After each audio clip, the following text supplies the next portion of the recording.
ఇటు మాటలు అటు మూటలు, నాడు బాబు కోసం నేడు రాహుల్ కోసం, మోసగాళ్ళకే మోసగాడు సీఎం రేవంత్ రెడ్డి. కాంగ్రెస్ ను నమ్మి ఓటేస్తే నట్టేచ మునిగినం, గులాబీ జెండా అనే తెలంగాణ గుండెధైర్యం. బీఆర్ఎస్ అంటే నీళ్లు నిధులు నియామకాలు, కాంగ్రెస్ అంటే నిందలు దందాలు చందాలు. నడిగడ్డలో ఉప ఎన్నిక ఖాయం, కేటీఆర్. బీఆర్ఎస్ లో గద్వాల కాంగ్రెస్ నేతల చేరిక, శ్రీనివాస్ గౌడ్, ప్రశాంత్ రెడ్డి, నిరంజన్ రెడ్డి ఆర్ఎస్పీతో కలిసి కండువా కప్పిన కేటీఆర్ అని చెప్పేసి ఇక్కడ వార్త చూస్తా ఉన్నాం. రైట్, గద్వాల నియోజకవర్గం నుంచి ఇక్కడ రాఘవేందర్ రెడ్డి సహా కాంగ్రెస్ నాయకులు బీఆర్ఎస్ పార్టీలో చేరిండ్రు. ఎవరైనా అధికార పార్టీలో చేరుతారు.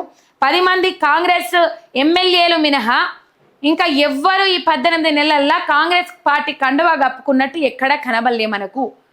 10 మంది ఎమ్మెల్యేలను లాక్కున్నారు. వాళ్ళకే ఇప్పుడు అతిగతి లేకుండా అయిపోయింది, ఆగమైపోయింది పరిస్థితి. వాళ్ళు ఎట్లరా భగవంత గిట్లయిపోయాం ఆ పరిస్థితి అని చెప్పేసి, దేవుడా అని చెప్పేసి మొగులు దిక్కు ముఖం పెట్టుకొని బాత్రూంలలో కూర్చొని ఏడుస్తుండ్రు.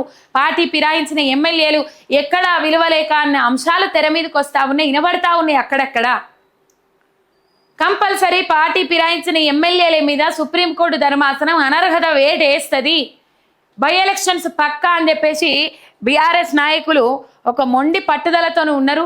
వాళ్ళు ఏంటంటే కంపల్సరీ ఉప ఎన్నికలు వస్తా ఉన్నాయి తెలంగాణ రాష్ట్రంలో అనే ముచ్చట్లయితే తెర మీదకి వస్తా ఉన్నాయి. నిన్న బీఆర్ఎస్లో చేరిండు గద్వాల నియోజకవర్గం నుంచి బండ్ల కృష్ణమోహన్ రెడ్డి. అక్కడ పార్టీ ఫిరాయించిండు, బీఆర్ఎస్ పార్టీల నుంచి కాంగ్రెస్ పార్టీలకు పోయినరు. ఇక ఈ మధ్య కాలంలో బాగా లొల్లులు కొట్లాడలు అవుతానని, ఈ లొల్లుల కంటే ఈ కొట్లాడల కంటే సపరేట్గా వేరే పార్టీ మారింది నయం కదని చెప్పేసి అసలైన కాంగ్రెస్ నాయకులందరూ బీఆర్ఎస్ పార్టీ కండువా కప్పుకొని బయటకు వస్తా ఉన్నారు. ఇక్కడ ట్విస్ట్ ఏంటంటే బీఆర్ఎస్ బీఫామ్ మీద గెలిచి కాంగ్రెస్ పార్టీలకు ఏమో ఎమ్మెల్యే వేయిండు, కానీ కాంగ్రెస్ పార్టీల నుంచి మిగతా నాయకులందరూ బీఆర్ఎస్ పార్టీలో చేరుతా ఉన్నారు.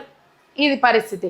బీఆర్ఎస్లో చేరిన గద్వాల కాంగ్రెస్ నాయకుడు రాఘవేందర్ రెడ్డికి సోమవారం తెలంగాణ భవన్లో కండువా కప్పి పార్టీలోకి ఆహ్వానిస్తున్న వర్కింగ్ ప్రెసిడెంట్ కేటీఆర్. చిత్రంలో బీఆర్ఎస్ నేతలు నిరంజన్ రెడ్డి, వేముల ప్రశాంత్ రెడ్డి, శ్రీనివాస్ గౌడ్ అని చెప్పేసి రాజరికపు పోకడలకు గుర్తులంటూ అధికారిక చిహ్నం నుంచి తొలగిస్తానన్న కాకతీయ కళాతోరణం, చార్మినార్తో పాటు కేసీఆర్ నిర్మించిన secretariat, Yadadri temple, T hub, command control centre, బుద్ధ భవనాన్ని అందాల పోటీల కంటెస్టెంట్లకు చూపించిండ్రు.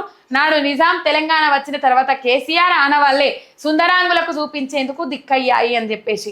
అయితే ఇక్కడ అందాల భామలు ఇజ్జత్ తీసిండ్రు రేవంత్ రెడ్డి అని చెప్పేసి నేను మొన్ననే చెప్పిన. ఎందుకు చెప్పిన అంటే 18 నెలల పొద్దయింది తెలంగాణ రాష్ట్రంలో కాంగ్రెస్ పార్టీ అధికారంలోకి వచ్చి, కానీ ఏ ఒక్క అభివృద్ధి కార్యక్రమాన్ని కానీ ఏ ఒక్క కట్టడాన్ని కానీ కట్టలేకపోయినరు కాంగ్రెస్ పార్టీ నాయకులని దేశానికి చాటి చెప్పిండ్రు అందాల భామలు అని చెప్పేసి. అందాల భామలు రేవంత్ రెడ్డి ఇజ్జత్ తీసిరని చెప్పేసి చెప్పిన. రైట్, ఇలా కేసీఆర్ ఏం చేయలేదని చెప్పుకుంటా పోయేటోళ్ళు ఇలా కేసీఆర్ కట్టినే దిక్కైనాయి, నిజాం కాలంలో కట్టిన కట్టడాలే దిక్కైనాయి అందాల భామలకు చూపెట్టేందుకు. సెక్రటేరియటు, బాబాసాహెబ్ అంబేద్కర్ విగ్రహము, ఇటు పోతే టీ హబ్బు, అటు పోతే ఇంకా కొన్ని కట్టడాలు, ట్యాంక్ బండు, మొత్తం మీద ట్యాంక్ బండి మీద వెలిసిన కట్టడాలు ఇవి చూపించిండ్రు. ఇవే చూపించిండ్రు. ఇంకా రేవంత్ రెడ్డి కట్టినవి ఏమి లేవు కదా.